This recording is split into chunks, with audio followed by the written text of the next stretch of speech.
Salut à tous, bienvenue, bon retour sur le canal de Cédric. J'espère que vous allez bien en ce jeudi 17 juillet, vidéo Mercato. Vous le savez, c'est bien sûr l'actualité, le football ne s'arrête jamais et donc, eh bien moi je voulais m'arrêter sur un sujet puisque l'Inter semble finalement s'activer au niveau du mercato. C'est déjà activé puisqu'il y a quand même eu 4 signatures. Je vous les rappelle rapidement. Zaleski, option d'achat levée pour 6 millions, 6 millions et demi. Johan Boni, 25 millions d'euros à peu près avec les bonus, qui a été recruté en attaque. Et puis, on les a vus déjà lors du Mondial des clubs. Petar Suzic pour 13 millions d'euros à peu près. Et Luis Enrique, on parle de 23 à peu près, quelques bonus en plus pour l'ailier piston en provenance de l'OM. Donc voilà, côté départ, il n'y en a pas eu beaucoup, puisque Arnautovic et Correa ont quitté le club libre, et pour le reste, du côté de l'Inter, on semble plutôt avoir l'ambition de faire sortir des joueurs, surtout qui sont ou des joueurs de complément, ou même des joueurs qui ne font pas du tout partie du projet. On va pouvoir y revenir, parce que le cœur de cette vidéo, c'est surtout Ademola Lookman peut-il signer à l'Inter? Et j'ai même envie d'ajouter, est-ce que Lookman et Léoni ensemble peuvent signer sans qu'il y ait de gros sacrifices? Spoiler, plutôt oui, la réponse. Je vous explique. Déjà pour Lookman, c'est oui. Pas besoin d'un départ de Thuram ou de Fratesi pour financer l'arrivée d'Ademola Lookman. L'Inter, pour le moment, a bien investi 65 millions d'euros à peu près pour les joueurs cités précédemment. N'a pas eu d'entrée à part Stankovic, 2 millions d'euros, et Oristagno, qui sont donc les deux joueurs qui avaient des options d'achat ou des obligations d'achat et qui ont donc été cédés. Donc, les deux réunis, on est donc sur du 5-6 millions d'euros, donc c'est peu. Et l'Inter est en train de travailler sur d'autres joueurs. Après, Filip Stankovic, le gardien, son frère, Alexander Stankovic, le milieu de terrain, ça parle avec Bruges. On parle de 8-10 millions d'euros. Ils sont en train de négocier sur l'option de rachat. L'Inter la voudrait vers 25, le club Bruges vers 30 millions d'euros. On parle aussi de pourcentage à la revente. Bref, opération un peu compliquée. Mais alors, l'Inter a décidé de le vendre. Moi, j'en suis un petit peu déçu. Je pense qu'il aurait eu sa place peut-être pour rester dans les 6-7 milieux de terrain pour la prochaine saison. Aussi parce que, outre le fait qu'il ait montré de belles choses la saison passée et que Christian Kivu le connaisse bien, puisque c'était son capitaine en Primavera, il y a aussi le côté qu'il formé au club, donc il pouvait être intégré dans les listes sans prendre une place, donc c'était plus intéressant. Bref, il devrait partir. Christian Aslani, lui aussi, devrait partir, puisque l'Inter n'a plus de place tout simplement dans les listes. Je vous ai parlé des joueurs qui sont arrivés par rapport aux joueurs qui sont partis. L'Inter doit faire partir 2 joueurs pour la liste UEFA et au moins un pour la liste Serie A. Sinon, des joueurs seront dehors et ne pourraient pas être inscrits. Donc Christian Aslani semble au milieu de terrain celui qui sera sacrifié. Et donc je suis en train de vous dire des millions d'euros là qui vont arriver. Christian Aslani, entre 10 et 15 millions d'euros, mais ça libère aussi de l'espace au bilan, à peu près 5-6 millions d'euros. Taremi aussi devrait partir. Combien l'Inter peut récupérer Taremi, on ne sait pas, sûrement peu. S'il récupère 5 millions d'euros, ce serait déjà génial, mais lui aussi va libérer du 5 millions à peu près plus ou moins au bilan. Je ne vous oubliez personne, il y a aussi Buchanan, bien sûr, pareil, qui devrait être cédé. Alors, est-ce que ce sera Villarreal de nouveau, Sassuolo, on ne sait pas, mais 8-10 millions d'euros, lui aussi va libérer de l'espace. Palacio, est-ce que ce sera un prêt ou un transfert, mais lui aussi devrait libérer de la place au bilan. Et donc, quand je vous dis les 5-6 millions de Taremi, les 6 d'Aslani, les 3-4 de Buchanan, les Sébastien Esposito qui devrait aussi être vendu, 8-9 millions d'euros et libérer un peu d'espace. Bref, vous voyez, il y a tous ces joueurs-là. En fait, si vous les mettez les uns avec les autres, font un petit trésor déjà de cash, avec des millions d'euros qui rentrent, mais surtout d'espace au bilan. Vous savez, le fameux coût de l'équipe qui rassemble l'amortissement du joueur et le salaire brut, qui pèse donc sur les comptes du club. L'Inter est à 200 millions d'euros, comme la saison passée actuellement, c'est-à-dire que les joueurs qui sont arrivés ont compensé les départs d'Arnautovic et Correa qui pesaient ensemble pour 20 millions d'euros sur le bilan. Donc l'Inter est à l'équilibre. Une arrivée de Lookman, bien sûr, pèserait, puisqu'on parle de 40-45 millions d'euros, un contrat de 4-5 ans, un salaire net de 4-4,5. Il a le decreto crescita, donc ça le montrait à 5,5, 5,8 millions d'euros bruts. Ademola Lookman. Donc c'est une opération, certes, qui coûte, mais c'est une opération qui, avec tous les départs que je vous ai mentionnés, eh bien, irait plus ou moins à l'équilibre en fait au niveau du bilan de l'équipe. Donc Lookman peut arriver sans qu'il n'y ait de sacrifice.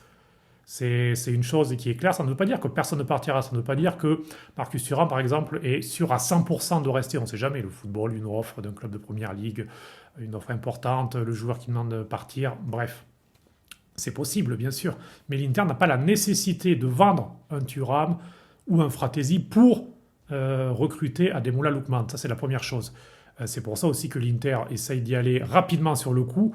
A priori, du côté de Marotta et d'Ausilio, il y a l'accord d'Octree pour eh bien, foncer sur Ademola Lookman. Ce qui est intéressant aussi, parce que Lookman, ce n'est pas le joueur de 21 ans du championnat belge ou croate, pour caricaturer. C'est quand même un joueur qui a une certaine expérience internationale, qui a remporté l'Europa League en signant un triplé en finale il y a 13 mois de cela, qui encore la saison passée a fait une grosse saison en Serie A, même s'il a toujours des petits hauts et des bas, c'est un joueur affirmé.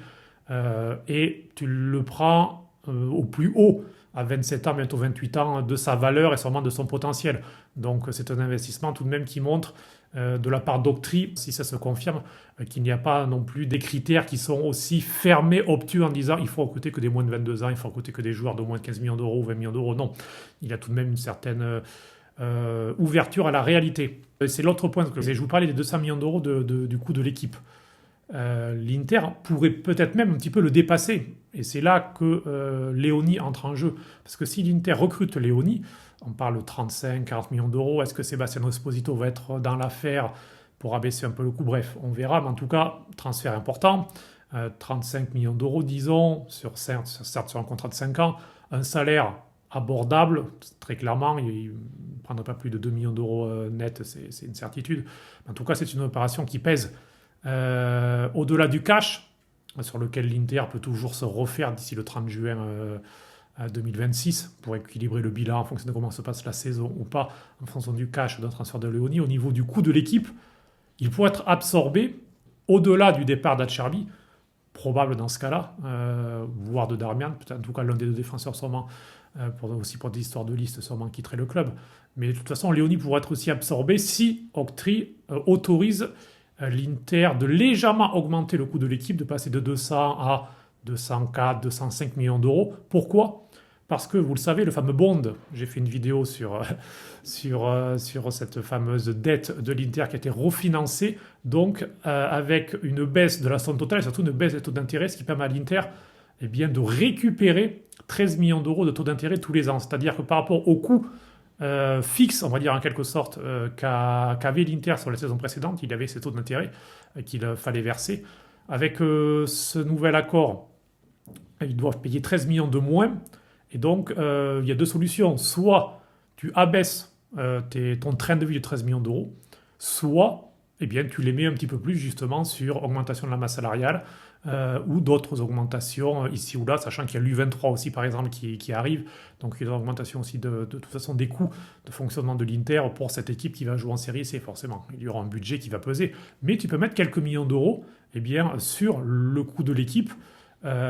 Surtout qu'avec l'arrivée de Christian Kivu de son staff à la place de Simone Inzaghi de son staff, il y a aussi une baisse du coût du staff, compliqué à dire, mais en brut, on peut parler de 8-10 millions d'euros à peu près d'économie, sachant que le coût du staff est dans le coût de l'équipe au niveau des règles de l'UEFA. Donc là aussi, il y a des petites marges en fait qui peuvent permettre à l'Inter de faire ce genre d'opération.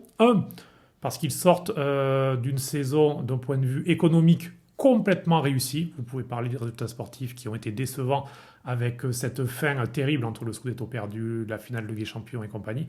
Mais d'un point de vue économique comptable, c'est une saison réussie. Jamais l'Inter n'a encaissé autant d'argent, surtout grâce aux sportifs. Et donc grâce au parcours en Ligue des Champions, grâce aux recettes billetterie lors des matchs. Et donc l'Inter, pour la première fois, va avoir un bilan bien positif et donc se retrouve dans cette situation-là de pouvoir risquer un petit peu plus et de pouvoir anticiper quelques coups. Alors vous souvenez, les Bremer et compagnie, à chaque fois, ah oui, mais si on ne vend pas un joueur, on ne peut pas recruter. Là, l'Inter n'est plus dans ce cas-là. L'Inter peut anticiper en se disant, bon, on a un peu de trésorerie, on a un petit peu de marge, et donc on peut aller sur Lookman, et puis on verra, on ajustera. Parce que oui, il y a aussi le cas Dumfries. Est-ce que Dumfries va partir ou pas? L'Inter ne le sait pas. Jusqu'au 31 juillet, il a cette clause. Si Dumfries s'en va le 30 juillet pour 25 millions d'euros, tu peux rien dire. Donc dans ce cas-là, tu le remplaces. Est-ce que tu le remplaces par un joueur à forte valeur? Est-ce que tu le remplaces par un joueur moins cher? Est-ce que tu prends un joueur en prêt avec option d'achat? Comme ça, tu prends les 25 millions d'euros et de ton côté, tu dépenses pas tout de suite. Il y a toutes ces possibilités-là qui permettent à l'Inter en fait de faire un mercato, d'aller sur ce côté de rajeunir l'effectif, mais tout de même en visant des joueurs ou à fort potentiel comme Léoni, ou des joueurs déjà confirmés comme Ademola Lookman. Alors, est-ce que ce seront tous les deux? On ne sait pas, puisque Léoni, on parle de Winter, on parle de Hanko, qui est moins jeune, mais on parle d'autres profils. Est-ce que si Lookman ne vient pas, est-ce que Nkunku, est-ce que... Bon, Nico Gonzalez, ça fait un petit peu peur, surtout au niveau du profil, mais enfin bref, on verra. Mais en tout cas, l'Inter semble décidé à aller sur des dossiers de ce genre. On a la possibilité économique. Après, Fratesi, Çalhanoğlu, ce sont d'autres cas que l'Inter devra gérer. Mais surtout, ce qui est intéressant aussi, c'est qu'a priori, Christian Kivu a demandé cette option-là et qu'il a été écouté. Et ça, c'est une bonne chose. L'Inter joue depuis des années dans un 3-5-2 immuable, 6 ans, Conte Inzaghi. Là, on voit que, parce que si tu prends Lookman, clairement, c'est pour passer en grande partie dans un 3-4-2-1 avec Lookman, Thuram ou Boni. Derrière Lautaro, ça semble l'option privilégiée. Ademola Lookman, il a besoin de se promener, il a besoin d'aller sur les côtés. Il a ce rôle de le 3-4-2-1 de Gasperini à l'Atalanta, il était parfait avec lui, très technique. Il y avait un joueur comme De Ketelaere Pasalic à ses côtés pour faire l'autre, le trequartista en quelque sorte, en dessous de l'attaquant, un petit peu plus technique, un peu plus dans la construction du jeu, et puis un avant-centre.